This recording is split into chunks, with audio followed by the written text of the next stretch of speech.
জালমুড়ির লড়াই চলছে আবরারের সাথে জারিন সুবাহার। অনেক লড়াই চলছে, খুব লড়াই চলছে, কেউ কাউকে ছাড় দিচ্ছে না।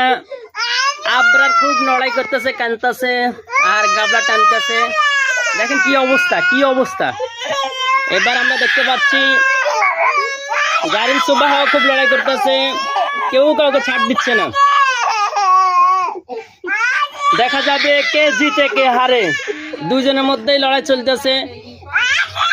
অত্যাধুনিক লড়াই চলছে জারিন সুবাহা এবং জান্নাতুল মাওয়ার মধ্যে, সরি আবরারের মাধ্যমে দুজনেই চলছে অত্যন্ত লড়াই। গাবলা ছাড়াছাড়ি হচ্ছে না। এই মোট 4টি গাবলা আনা হয়েছে, এটাকে ভাগ করে দুজনের মাধ্যমে সমাধা দেওয়া হচ্ছে। এই দুজনে মিলে খাও। এখন 2টি গাবলা পরিণত হলো।